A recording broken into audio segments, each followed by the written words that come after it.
The rain was hammering against my apartment window when my phone rang at 11:47 p.m.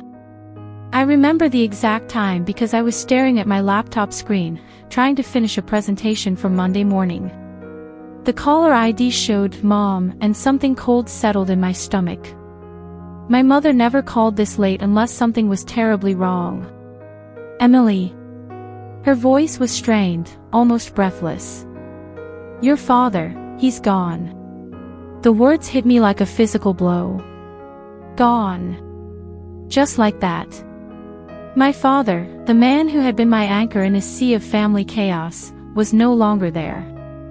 I remember dropping my phone, hearing it clatter against the hardwood floor as my world tilted sideways. Dad had been fighting cancer for 2 years, but we thought he was getting better. He'd been in remission for 6 months. How could he just be gone? The funeral was a blur of black clothing and whispered condolences. My older sister Melissa stood beside our mother, both of them dry-eyed and composed while I struggled to keep myself together.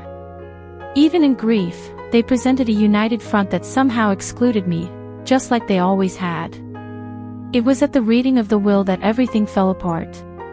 To my beloved daughter Emily, the lawyer read in his monotone voice, I leave my entire estate, including all assets, properties, and investments, totaling approximately $10 million. The silence in that oak-paneled office was deafening. I felt my mother's sharp intake of breath beside me, heard Melissa's chair creak as she shifted. $10 million. The number seemed impossible, unreal. There must be some mistake, my mother said, her voice tight with control. Surely James meant to divide it between both daughters. The lawyer, a thin man with kind eyes, shook his head. The will is very clear, Mrs. Thompson. There are also personal letters for each family member. He handed me a cream-colored envelope with my name written in Dad's familiar handwriting. My hands shook as I opened it. My dearest Emily. If you're reading this, then I'm no longer there to protect you from what I fear is coming. You've always been different from your mother and sister, kinder, more genuine, more like the person I hope to be. They will come for this money, sweetheart. They will try to manipulate you, guilt you, maybe even threaten you. But this inheritance isn't just money, it's your freedom. Your mother has controlled our family finances for years, and I've been too weak to stop her. She's spent fortunes on appearances, on maintaining an image that means more to her than our actual happiness. Melissa has learned these same patterns. I won't let them destroy you too. Use this money to build the life you deserve. And remember, you owe them nothing. You never did. All my love. Dad. P.S. There's something else you need to know. Check the safe in my study. The combination is your birthday, month, day, year. What you find there will explain everything. I looked up to find my mother staring at me with an expression I'd never seen before. It wasn't grief or shock, it was pure, calculated fury. What does it say? Melissa demanded. I folded the letter carefully. Just, personal things. Emily, my mother said, her voice switching to that honeyed tone she used when she wanted something. I know this is overwhelming, sweetheart. Why don't you come home for a few days? We can figure this out together, as a family. But I heard the threat underneath her words. I'd heard it my whole life, the subtle implications, the emotional manipulation, the way she could make me feel guilty for existing. Not this time. I need some time to process this, I said, standing up. I'll call you later. I walked out of that office with my inheritance papers clutched in my hand and my mother's cold stare burning into my back. I didn't know it then, but I was walking into the biggest fight of my life. Child and the scapegoat. 3 days after the will reading, I was sitting in my car outside Dad's house, our old family home, staring at the imposing Victorian structure that had never felt like home to me. The Gothic windows seemed to watch me with disapproval, just like they had when I was a child. I'd come here for one reason, to find whatever Dad had hidden in his study safe. But first, I needed to understand how we'd gotten to this point. How had my family become so broken that a father felt he had to protect one daughter from the other two? The answer lay in 28 years of memories I'd spent most of my adult life trying to forget. I was 7 when I first realized that Melissa was the golden child and I was something else. It was during one of Mom's dinner parties. She loved hosting elaborate gatherings where she could show off our perfect family. I'd been so excited to wear my new dress, a little blue thing with white flowers that I thought made me look like a princess. "Emily, go change," Mom had said the moment she saw me. "You look messy." "But I just got dressed," I'd protested. "Don't argue with me." "Melissa, you look beautiful, sweetheart." Melissa, 2 years older and already learning to bask in Mom's approval, had smiled smugly. Her dress was pink and frilly, and she did look beautiful. But I thought I looked beautiful too, until that moment. I'd run upstairs, confused and hurt, and found Dad waiting in my room with a different dress, a simple yellow one that Mom had picked out. Sometimes, he'd said quietly, "We have to choose our battles, Em. Your mom wants everything to be perfect tonight." "But I liked my dress," I'd whispered. "I know. I thought you looked beautiful." He'd help me change, his hands gentle as he tied the sash. "But you know what? You'd look beautiful in anything. That's not something that comes from a dress." Even then, I'd sensed there was something he wasn't telling me. Something about why Mom's approval seemed so impossible to earn, why Melissa could do no wrong while I constantly fell short. As I got older, the pattern became more obvious. Melissa's A- in math was celebrated with dinner at her favorite restaurant. My straight A's were met with, "Well, you should be getting good grades.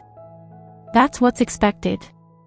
When Melissa broke Mom's antique vase during a tantrum at age 12, it was, accidents happen. When I accidentally spilled juice on the carpet at age 10, I was grounded for a week for being careless and disrespectful. The worst part wasn't the double standard, it was how it made me feel about myself. I started to believe that maybe I really was the problem. Maybe I was inherently flawed, inherently less worthy of love and attention. Dad tried to balance it out. He'd take me on special father-daughter dates, help me with homework, listen to my problems. But he was often working late, traveling for business, or simply worn down by Mom's constant demands for perfection. "Your mother loves you," he'd tell me when I'd come to him in tears after another confrontation.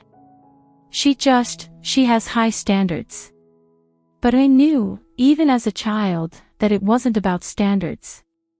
It was about control. And somehow, Melissa had learned to play the game while I'd never even understood the rules.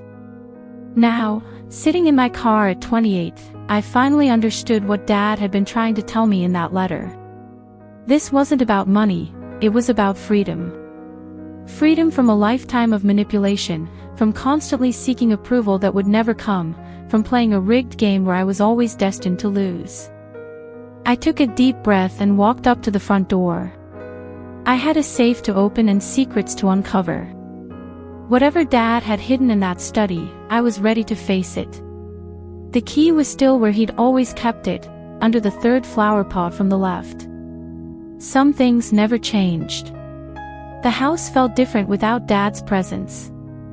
Heavier somehow, as if the walls themselves were mourning. I made my way to his study, past family photos that told the story of our dysfunction in glossy, smiling lies. There was 8-year-old me at Christmas, sitting slightly apart from Mom and Melissa, my smile forced even then. There was Melissa's high school graduation, where she stood center stage while I lurked in the background. And there was our last family photo from 2 years ago, right after Dad's diagnosis. He'd insisted on taking it, saying he wanted to remember us all together. In the photo, his arm was around my shoulders, and for once, I looked genuinely happy. It was the last time I'd felt like I belonged in this family. Dad's study was exactly as he'd left it, books lined up perfectly on the shelves, his desk organized with military precision. The safe was hidden behind a painting of a lighthouse, and I smiled despite my heavy heart. Of course, Dad would hide something important behind a symbol of guidance and hope. The combination worked on the first try, March 15, 1996. My birthday. Inside the safe, I found a thick manila envelope with my name on it, along with some jewelry and important documents. But it was the envelope that made my hands shake. Inside were dozens of documents, bank statements, receipts, legal papers, and photographs. And a letter, this one much longer than the one from the will reading. Emily. I hope you never have to read this, but if you do, it means I'm gone and you're facing the battle I always feared was coming. What I'm about to tell you will be painful, but you need to know the truth about our family, and about yourself. You are not my biological daughter. The words hit me like a physical blow. I had to read them 3 times before they sank in. Your mother had an affair when Melissa was 3 years old. The man was someone she'd known in college, a brief relationship that she rekindled when she was feeling neglected during my long work hours. When she discovered she was pregnant, she told me the baby was mine. I found out the truth when you were 5. A medical emergency required blood typing, and the results didn't match. I confronted your mother, and she confessed everything. She begged me not to leave, promised it would never happen again, said she'd made a terrible mistake. But here's what she didn't understand: by then, you were already my daughter in every way that mattered. I had raised you, loved you, watched you take your first steps and say your first words. Blood doesn't make a family, Emily. Love does.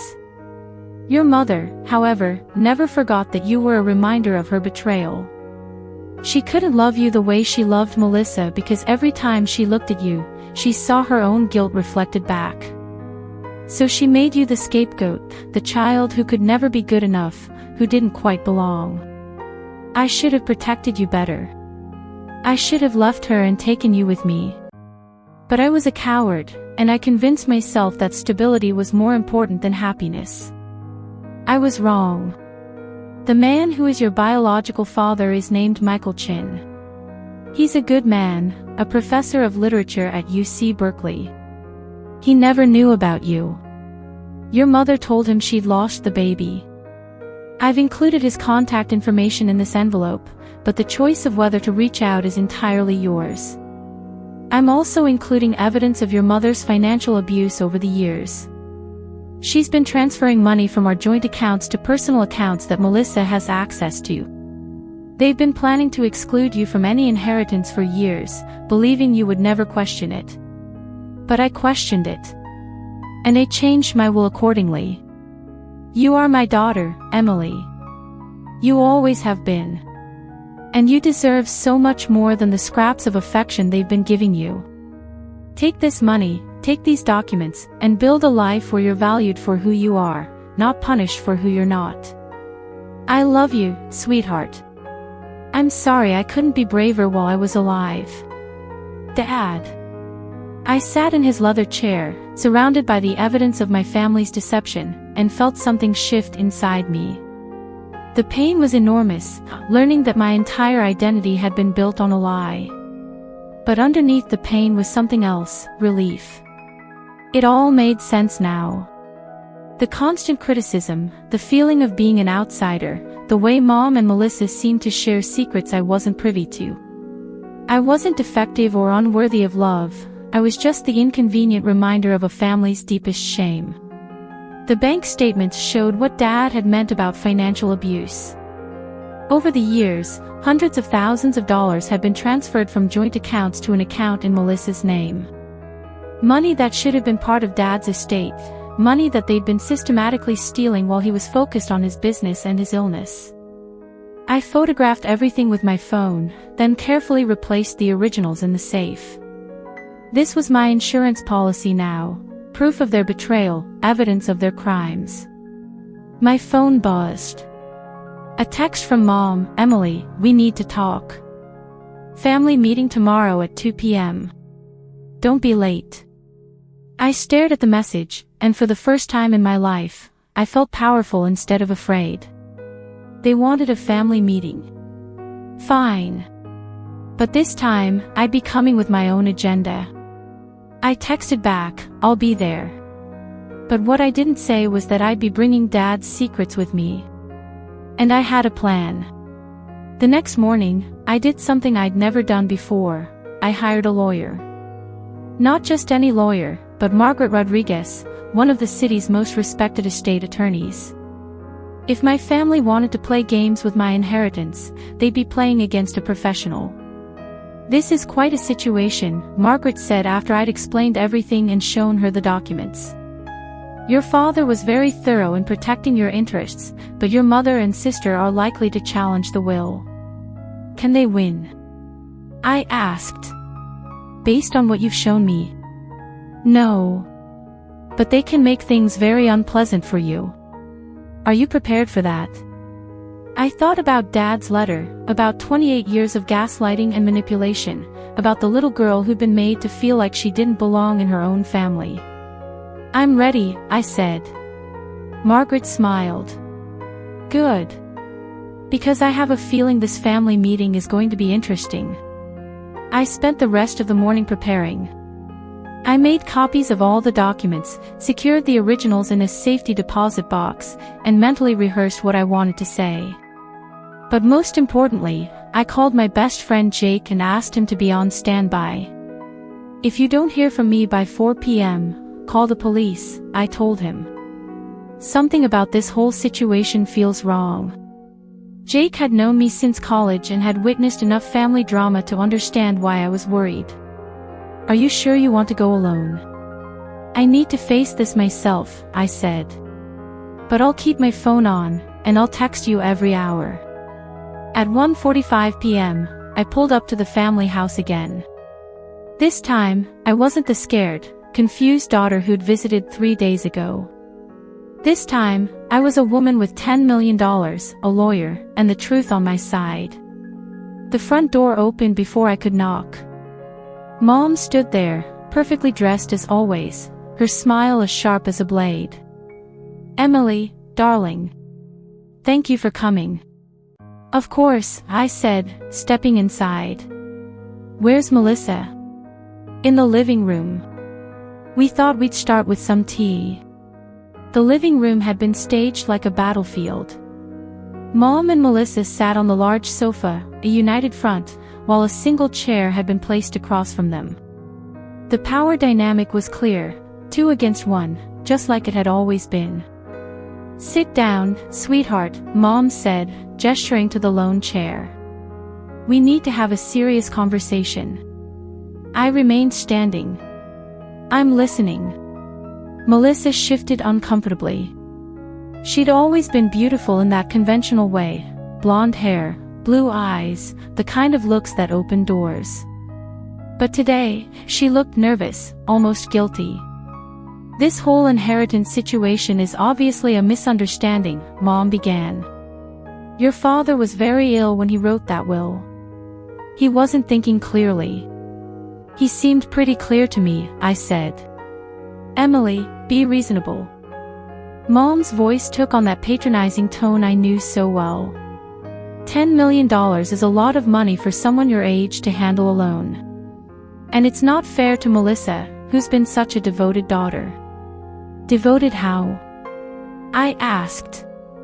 "I've been here," Melissa said, speaking for the first time. "I've been taking care of Mom, helping with Dad's medical appointments, managing the household." "Where have you been?" "Working," I said. "Supporting myself. Building a life. A life that Dad apparently valued more than family," Mom said, and there was real venom in her voice now. "You know what I think? I think you manipulated your father when he was sick.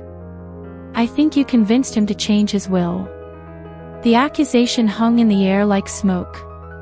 This was what I'd been waiting for, the moment when they drop their masks and show their true faces. "Is that really what you think?" I asked quietly. "It's the only explanation that makes sense," Melissa said. Dad would never have left me out of his will unless someone convinced him to. Someone like his ungrateful younger daughter who never appreciated what she had, Mom added. I felt that familiar knot in my stomach, the one that had been there since childhood whenever they ganged up on me. The urge to apologize, to back down, to try to make peace. But then I remembered Dad's letter, and the feeling disappeared. You're right, I said. There is something you don't know about Dad's will. They both leaned forward, sensing victory. He left me a letter, I continued. Several letters, actually. And some very interesting documents. Mom's face went pale. What kind of documents? Bank statements. Transfer records. Evidence of financial abuse. I pulled out my phone and showed them one of the photos I'd taken. Did you think he didn't know about the money you've been stealing? The silence was deafening. Melissa's mouth opened and closed like a fish, while Mom's carefully controlled expression cracked. I don't know what you're talking about, Mom said, but her voice lacked conviction. $500,000, I said. Transferred from Dad's accounts to Melissa's personal account over the past 3 years. While he was sick. While he was fighting for his life. That's not, Melissa started. There's more, I interrupted. Medical bills that were never paid because the money had been moved. Investment accounts that were liquidated without Dad's knowledge. Should I continue? Mom stood up abruptly. Get out. Excuse me. You heard me. Get out of this house. How dare you come here and accuse us of stealing? How dare you make up lies about your father?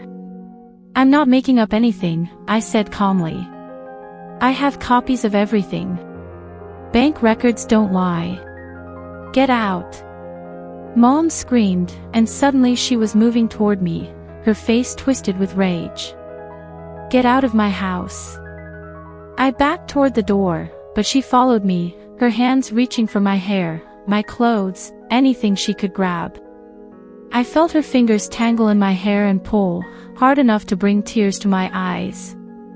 You ungrateful little, she snarled, but I broke free and ran for the door. Emily, wait.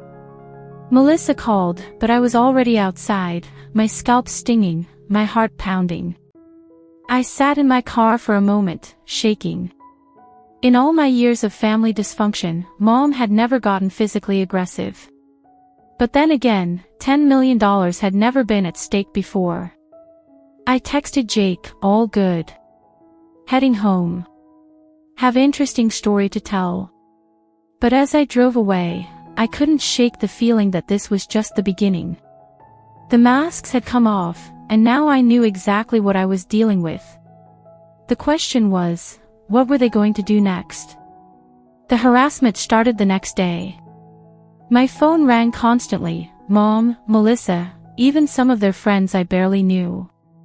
The voicemails were a masterclass in manipulation, cycling through guilt, anger, and fake concern.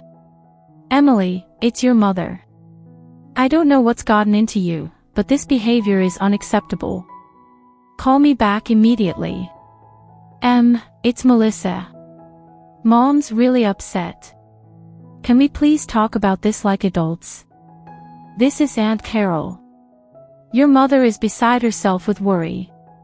Whatever's happening, family should stick together. I listened to each message once, then deleted them. But the calls kept coming, sometimes starting as early as 6 a.m. and continuing until late at night. When I finally blocked their numbers, they started calling from different phones. On the third day, I found them waiting by my car when I left work. Emily.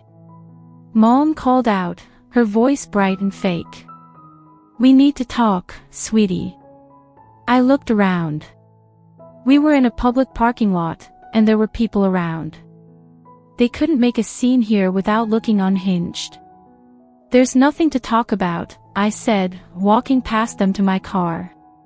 Please, Melissa said, and for a moment, she sounded like the sister I'd grown up with. Just give us 5 minutes. Let us explain. Against my better judgment, I stopped. Explain what? The money, Mom said. Those transfers you mentioned. There's a perfectly reasonable explanation. I'm listening. Your father asked me to move that money, she said smoothly. He was worried about his business accounts being frozen during his illness. He wanted to make sure there was liquid cash available for medical expenses. It was a good lie. If I hadn't read Dad's letter, if I hadn't seen the dates on the transfers, I might have believed it. And you moved it to Melissa's account because mine are joint accounts, Mom said. If something happened to me, the money could have been tied up. Melissa's account was the safest place. That's very thoughtful, I said. I'm sure you have documentation of Dad's request. Mom's smile faltered slightly. It was a verbal request. Your father trusted us. Of course he did. I opened my car door. If you'll excuse me, I have dinner plans. Emily, wait, Melissa said, grabbing my arm. We're family. We can work this out. I looked down at her hand on my arm, then back at her face. For the first time in my life, I saw fear in her eyes. Real fear. Are we family? I asked quietly. Because family doesn't steal from each other. Family doesn't lie to each other. And family certainly doesn't try to cheat each other out of their inheritance. You're being dramatic, Mom said. No one's trying to cheat anyone. Then why did you tell the lawyer that Dad was mentally incompetent when he wrote his will? The question hit them like a slap. I saw Mom's face go white, saw Melissa's mouth drop open. How did you? Mom started. I hired a lawyer, I said. Margaret Rodriguez. Maybe you've heard of her. She's very good at estate law. She's also very good at detecting fraud. I got in my car and drove away, leaving them standing in the parking lot. In my rearview mirror, I could see them arguing, their careful facade finally cracking. That night, my phone rang at 11 p.m. It was a number I didn't recognize. Hello? Emily. This is Michael Chin. My blood froze. The name from Dad's letter, my biological father. I'm sorry to call so late, he continued. I received a very strange phone call today from someone claiming to be your mother. She said you'd been asking about me, and that you might try to contact me with some kind of fabricated story. My hands were shaking. What did she tell you? That you were mentally unstable, that you've been making up stories about your parentage, and that I should ignore anything you might say to me. He paused. The thing is, I've been thinking about your mother a lot lately. And I've been wondering about a baby she said she lost. The pieces clicked into place. Mom had gotten to him first, trying to poison the well before I even knew I wanted to reach out. Professor Chin, I said carefully. I think we need to talk. We met at a small cafe near UC Berkeley, neutral ground where we could talk without interruption. I'd driven up that morning, nervous and excited and terrified all at once. I recognized him immediately when he walked in, not because we looked alike, but because of the way he moved, the way he held himself. There was a gentleness about him that reminded me of Dad, a quietness that felt familiar. Emily, he said, approaching my table. Professor Chin. I stood up, and for a moment, we just looked at each other. He was in his 50s, with kind eyes behind wire-rimmed glasses and graying hair. He looked like someone who spent his life thinking about beautiful things, poetry, literature, the deeper meanings in life. Please, call me Michael, he said, sitting down across from me. I have to admit, I'm not sure how to begin this conversation. I'm not either, I said honestly. Until a week ago, I thought James Thompson was my biological father. I told him everything, about Dad's death, the inheritance, the letter, the documents. I showed him the DNA test results I'd gotten rushed through a private lab, the ones that proved what Dad had already known. Michael listened without interruption, his expression growing more serious with each revelation. "Your mother," he said finally. "She was complicated. Brilliant, beautiful, but complicated. When she told me she was pregnant, I was ready to leave my wife, to start a new life with her. But then she said she'd lost the baby, and that we needed to end things. She was protecting her marriage," I said. And I was a coward for believing her. He reached across the table and touched my hand gently. "I've thought about that baby every day for 28 years. I've wondered what he or she would have been like, what kind of person they'd become. Are you disappointed that it's me?" He smiled, and for the first time, I saw myself in his face. "Disappointed? Emily, you're a miracle. You're living proof that sometimes the best things in life come from the most unexpected places." We talked for 3 hours. He told me about his work, his love of literature, his quiet life in Berkeley. I told him about my career, my struggles with the family, my dreams for the future. "There's something else," he said as we were preparing to leave. "Your mother called me again yesterday. She offered me money, quite a lot of money, to publicly deny any connection to you." "What did you tell her?" "I told her that if she called me again, I'd be contacting the authorities about harassment." His expression hardened. "I've spent 28 years regretting that I let her push me away. I won't make that mistake again." As I drove home, I felt lighter than I had in years. Not because I'd found my biological father, but because I'd found someone who saw value in me just as I was. Someone who didn't need me to be perfect or different or better, just myself. But I also knew that Mom's attempt to buy Michael's silence meant she was getting desperate. And desperate people do dangerous things. I was right to be worried. The legal papers arrived on a Friday morning, hand-delivered by a court officer. My mother and sister were challenging the will, claiming Dad had been mentally incompetent when he wrote it. They were also alleging that I had unduly influenced him, manipulated him while he was sick and vulnerable. I called Margaret immediately. "This is exactly what we expected," she said calmly. "Do you have time to come in this afternoon? We need to prepare our response. They're really going to drag this through court. Emily, we're talking about $10 million. Yes, they're going to fight. But we have advantages they don't know about." "What do you mean?" "Your father was very smart. He didn't just leave you money, he left you ammunition." That afternoon, Margaret showed me what she meant. Dad had been documenting everything for months, Mom's financial manipulations, her attempts to control his medical care, even recordings of conversations where she discussed trying to have him declared incompetent. He knew this was coming, Margaret explained. He prepared for it. Why didn't he just confront them directly?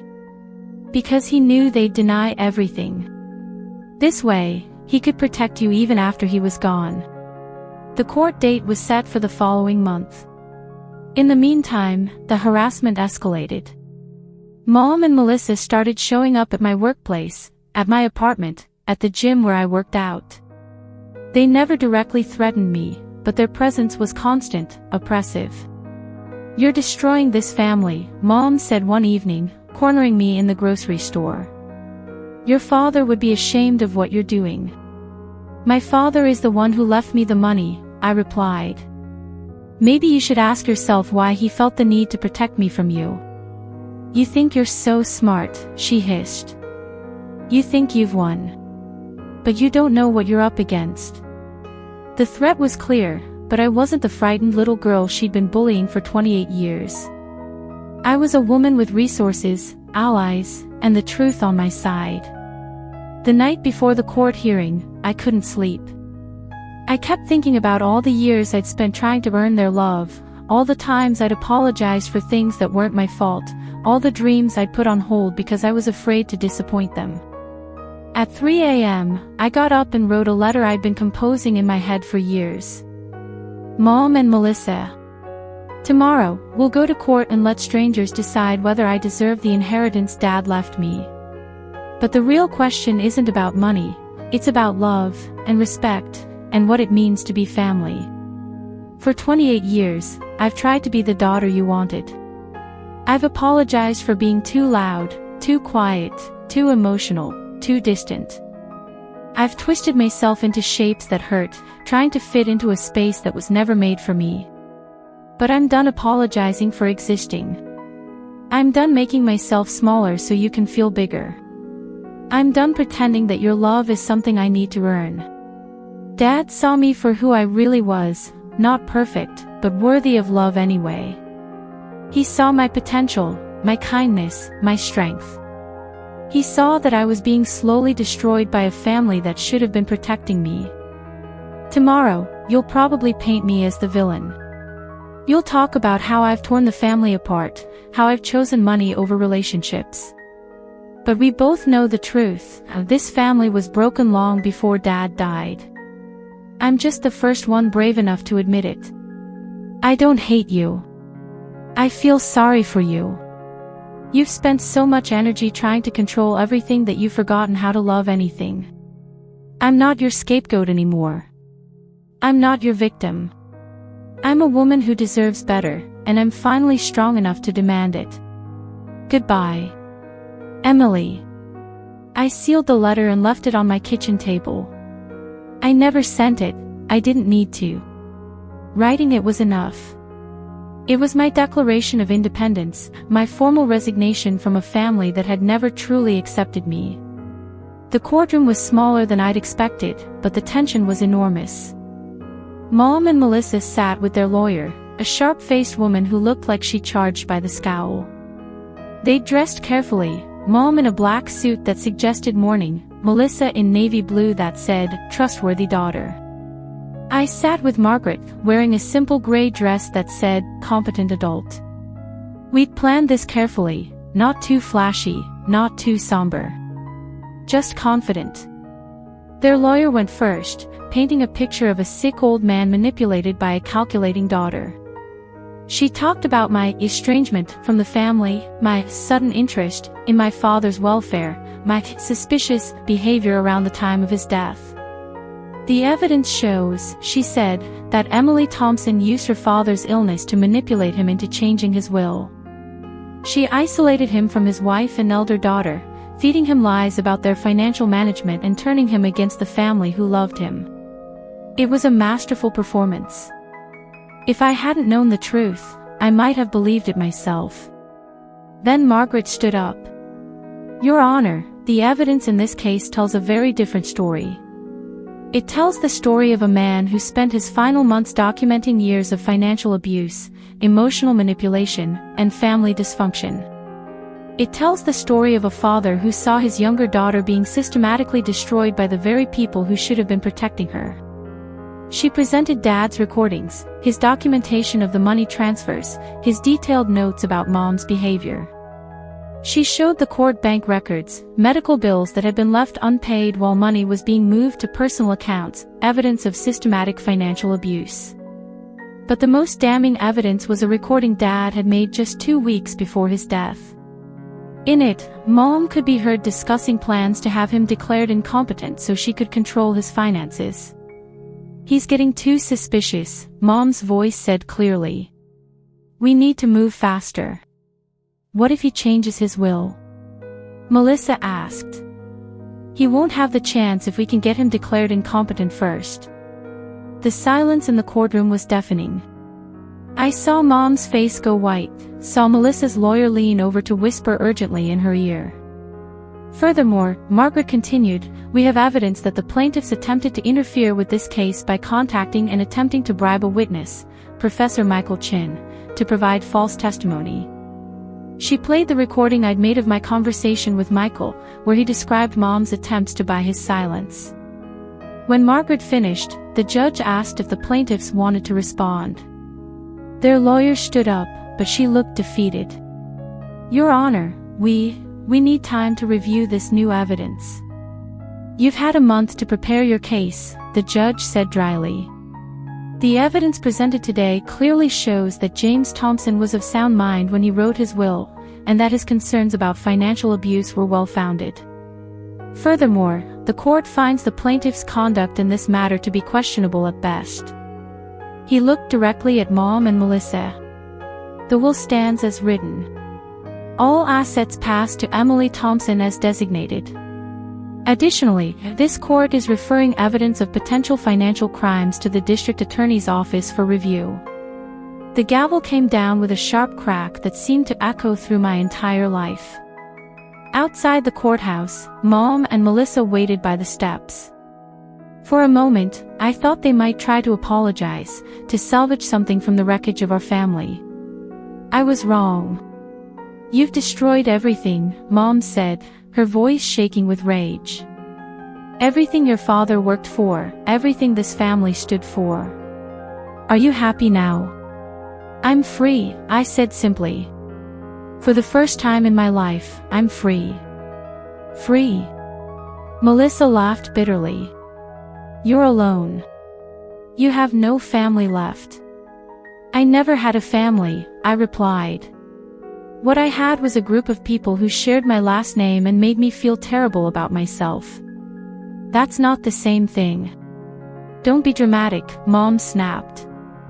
"We gave you everything, a home, an education, opportunities. This is how you repay us." "You gave me conditional love," I said. "You gave me criticism disguised as concern. You gave me a lifetime of feeling like I wasn't good enough. And then you tried to steal my inheritance. That money belongs to this family." "No," I said firmly.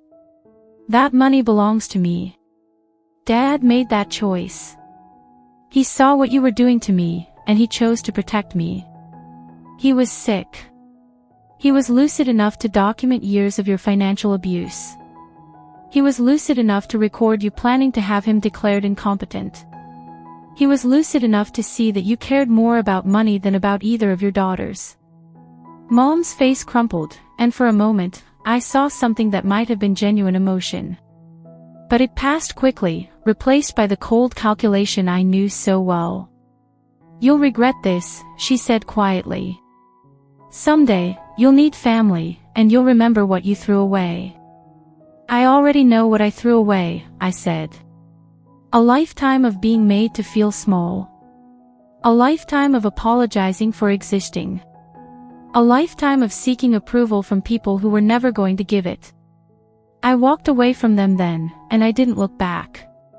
Chapter 10, Building Something New.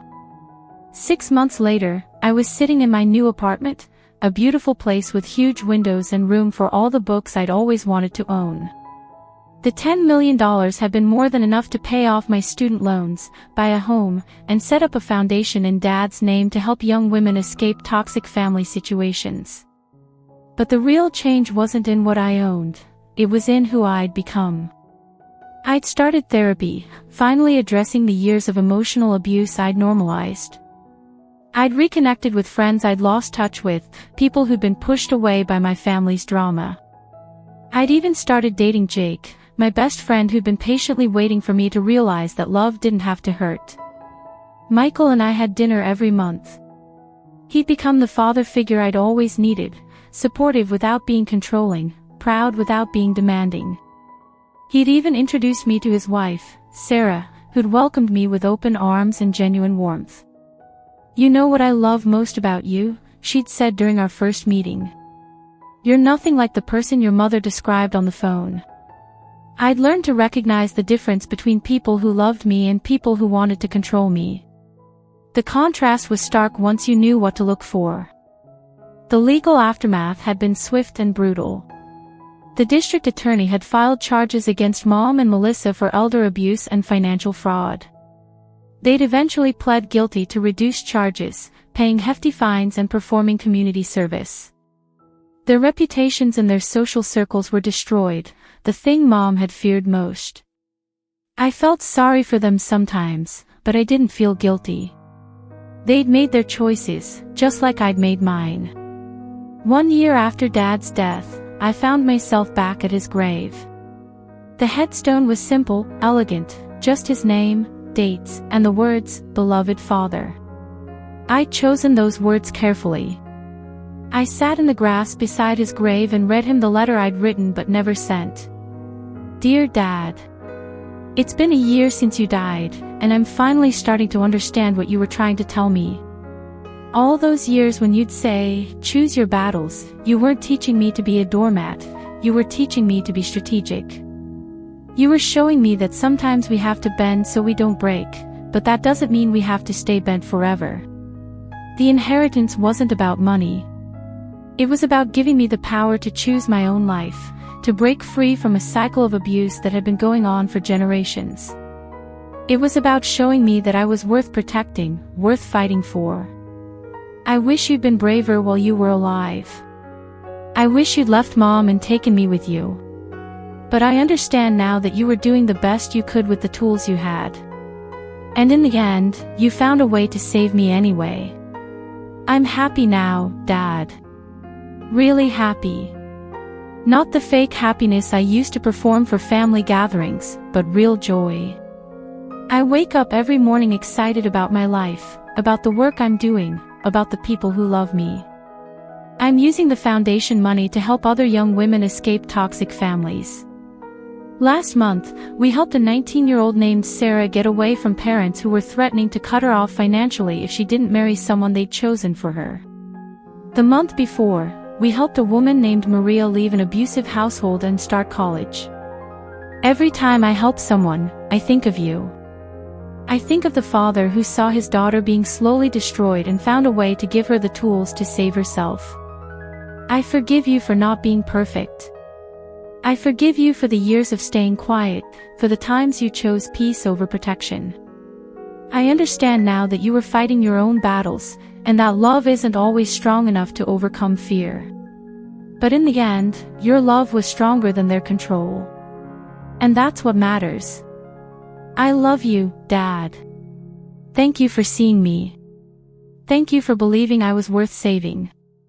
Thank you for giving me the chance to become who I was meant to be. Your daughter, Emily.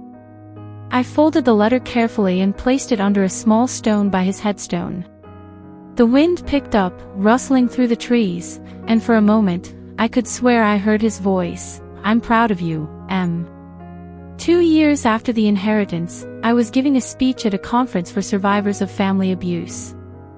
The room was full of people who understood what it meant to be the scapegoat, the forgotten child, the family member who never quite fit.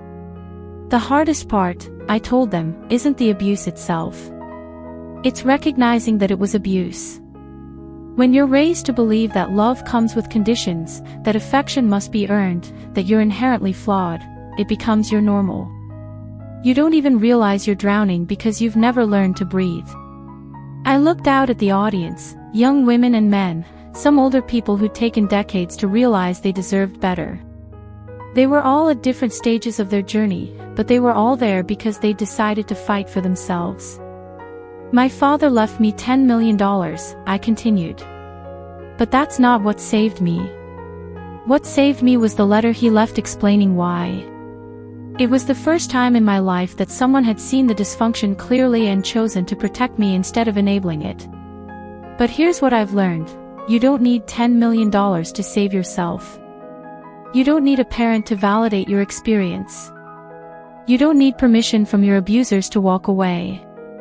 You just need the courage to believe that you deserve better. After the speech, a young woman approached me. She was maybe 22, with the same haunted look I'd had at her age. My family says I'm ungrateful, she said quietly. They say I'm being dramatic about things that happened when I was a kid. They say I should just get over it. What do you say? I asked. I say it still hurts. I say I can't get over something that's still happening. But they make me feel like I'm crazy for feeling that way. You're not crazy, I told her. Your feelings are valid. Your experiences matter. And you have the right to protect yourself from people who hurt you, even if they're family. But what if I'm wrong? What if I really am just being dramatic? I handed her my business card. Call me next week. Let's talk about what the dramatic really means. Let's talk about the difference between being sensitive and being gaslit. Let's talk about what healthy families actually look like. She took the card with shaking hands. Thank you. I've never had anyone tell me my feelings were valid before. Then you've been talking to the wrong people, I said. Driving home that night, I thought about the girl I'd been, desperate for approval, convinced that I was the problem, willing to twist myself into impossible shapes just to belong somewhere. That girl had been so hungry for love that she'd accepted crumbs and called them feasts. But I wasn't that girl anymore. I was a woman who knew her worth, who surrounded herself with people who saw her value, who used her resources to help others find their own strength. My phone rang. Jake's name appeared on the screen. How did the speech go? He asked. Good. Really good. I think I helped some people today. You help people every day, he said. That's who you are. I'm coming home, I said. Can you open a bottle of wine? I want to tell you about this amazing young woman I met today. Of course. I love you, Em. I love you too. As I hung up, I realized something that would have seemed impossible 3 years ago. I was driving home to someone who loved me unconditionally, who celebrated my successes without jealousy, who supported my dreams without trying to control them. I had built the family I'd always wanted, not through blood or obligation, but through choice and love and mutual respect. 5 years after Dad's death, I received an unexpected letter. It was from Melissa, the first contact I'd had with either of them since the courthouse steps. Emily.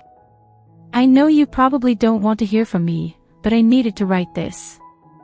I've been in therapy for 2 years now, trying to understand how our family got so broken. I'm starting to see things I didn't want to see before. Mom is in a care facility now. Early dementia. The doctors say stress can accelerate it, and I think losing control of everything, the money, the family, her carefully constructed image, broke something in her. She asks about you sometimes. In her clearer moments, she seems to remember that she had 2 daughters, but she can't remember why one of them isn't there anymore. I don't have the heart to tell her. I'm not writing to ask for forgiveness. I'm not writing to try to reconcile. I'm writing because I finally understand what you were trying to tell us that day in court. We weren't a family, we were a hierarchy. And you were brave enough to walk away from it. I should have protected you. I was your older sister, and I should have seen what was happening. Instead, I participated in it because it was easier to be the golden child than to question why there had to be a scapegoat. I'm trying to be better now. I'm trying to understand love without conditions, relationships without control. It's harder than I thought it would be. I hope you're happy, Emily. I hope you found the family you deserved. Melissa. I read the letter 3 times, then filed it away. I felt sad for both of them, for Mom, losing herself to dementia, and for Melissa, finally waking up to the damage they'd done. But I also felt grateful that I'd gotten out when I did. Some stories don't have happy endings for everyone. Some families can't be fixed. Sometimes the bravest thing you can do is walk away from people who will never be able to love you the way you deserve. I thought about writing back, but I realized I didn't need to. That chapter of my life was closed, and I was writing new chapters now, chapters filled with love, purpose, and joy. That evening, Jake and I sat on our back porch, watching the sunset. We'd been married for 2 years, and I still marveled at how easy it was to love someone who didn't need me to be perfect. Penny, for your thoughts, he asked. Just thinking about how different life is now, I said. How different I am. Better different. So much better. I was thinking about that scared girl who used to apologize for everything, who was convinced she was the problem in every situation. I barely recognize her anymore. She's still in there, Jake said gently. She's just protected now. She's just loved. He was right. The wounded child I'd been was still part of me, but she was no longer in charge. She was safe now, cared for by the adult I'd become. My phone buzzed with a text from Michael, "Dinner Sunday. Sarah's making her famous lasagna." I smiled and typed back, "Wouldn't miss it. See you at 6. This was my family now, chosen, not given. Built on love, not obligation. Sustained by respect, not control. I leaned back in my chair and watched the last rays of sunlight paint the sky in shades of gold and pink. Tomorrow, I'd go back to work at the foundation. I'd help more young women find their courage, their voices, their freedom.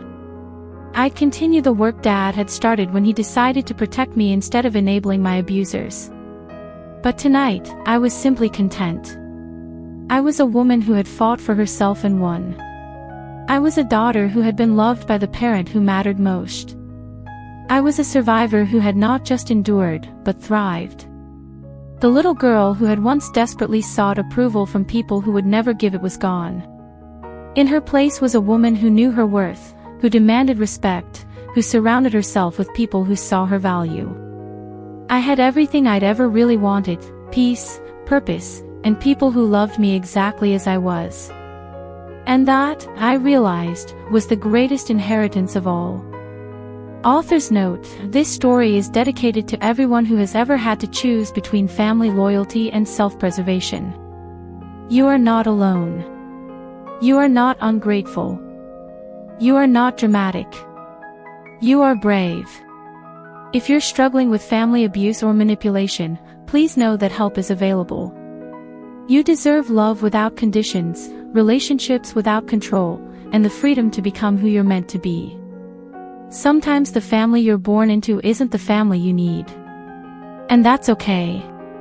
You have the right to build something better. You are worthy of love. You are worthy of respect. You are worthy of protection. And you are strong enough to save yourself.